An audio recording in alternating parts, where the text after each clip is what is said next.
That was correct. You may want to make a change.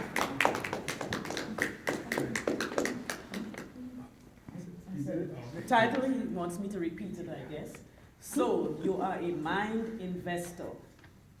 Quentin. The devil called his top 4 demons to have a meeting. The meeting was, how are we going to hide success? The first demon said, let's put it on the mountaintop. There, no one will find it. The devil said, these humans, they climb. Somebody will climb up there, and they'll find success. So the second one said, okay, let's hide it in the depths of the ocean. So the devil said, these humans, they build machines, technology. They can't go there, but they'll find a way to go down there, and they'll find success. So the third demon said, I got it. Let's hide it in the depths of the woods. He said, these humans, they're always running from something. They might just stumble in the woods, and they'll find success. The fourth demon, quiet, he said, I got a place where we can hide it. Let's hide it within. So the devil thought about it. He said, you're right. If we hide success within them, they'll never think to look in themselves to actually gain. Madam Toastmaster, fellow Toastmasters, and distinguished guests, I am a mind investor, and so can you. We all start off as mind investors. As children, we have big dreams with no limits. When I was a child, I figured my dream was, 1, I was going to be Superman without the tights. 2, I was going to travel the world, eat whatever I want, have about 7 wives, and 10 cars. Good luck with that. By show of hands, how many of you here, as children, had some big, wild, crazy dreams? Awesome. By show of hands again, how many of you are living those dreams? All right. Less than I thought. However, what happened? What happened in between childhood and now that most of us put our hands down? I'll tell you what happened. We entered this thing called life. And life threw us in this thing called the rat race. Now, the rat race basically has a plan of 40-40-40. Work 40 hours a week for 40 years and retire at 40% of what you earn. Now, I'm not knocking it totally, because some people do good, and some even do better than most. However, they're still calling us rats. I ain't no rat. So, I decided I followed a different plan. And this plan was 3 F's. Have fun, be fulfilled, and become financially independent. So, starts my journey as a mind investor. It took a lot of courage, because when I decided to invest in me, no one agreed. Talking about people like, that's so stupid, that's so dumb. You have such a good job at the post office. And and I said, I can't do this. And they said, well, what about the benefits? I said, I don't get sick. And then they told me, what about your family? What about your kids? And I said, you know what, you're right. And I made a decision, I left. And it was hard.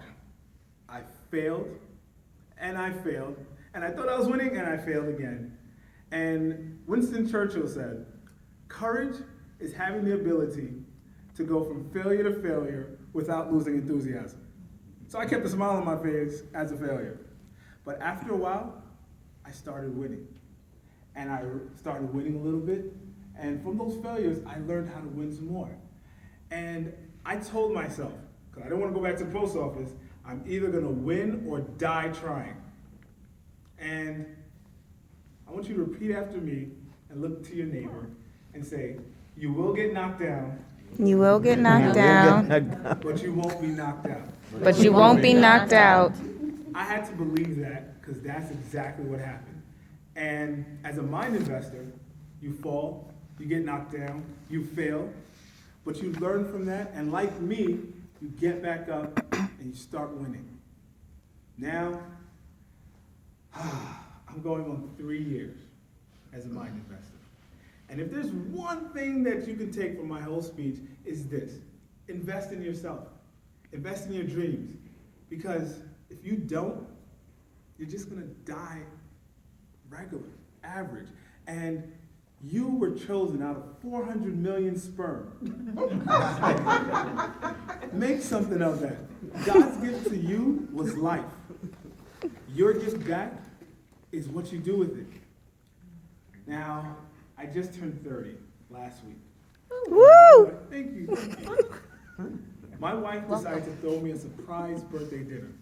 I would have invited you guys, but I didn't know about it. Now, this dinner was not only a surprise, but there was a part where there were testimonies.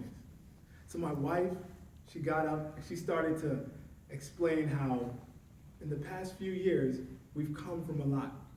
Moved from our apartment into a new home. We've taken our kids from public school and put them in private school. We're able to expand our businesses greatly. We're able to travel, do so much in such a little amount of time, and we're looking forward to doing so much more. And the friends that I was able to meet, you guys and so many others, inspire them, encourage them. Just by living my life, they felt motivated to do more.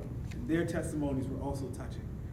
And I had to do it. I had to get up there. I'm a Toastmaster, so I'm like, oh man, I gotta say something in return to all these testimonies. So I got up and I said, thank you for coming. This meant a lot to me. You guys really went behind my back and through this, and that's really cool. And then the first thing that came to my mind was a quote that I heard. I choose not to be a common man. It's my right to be uncommon if I can. I seek opportunity and not security. I do not wish to be a kept citizen, humbled and dull by having the state look after me. I want to take the calculated risk, to dream and to build, to fail and to succeed. I refuse to live from hand to mouth. I prefer the challenges of life than a guaranteed existence, the thrill of fulfillment than the stale calm of utopia. I will never cower before any master, nor bend to any threat. It's my heritage to stand erect, proud, unafraid, and face the world boldly and say, this I have done. And if I can do it, so can you. Madam Toastmaster. Woo!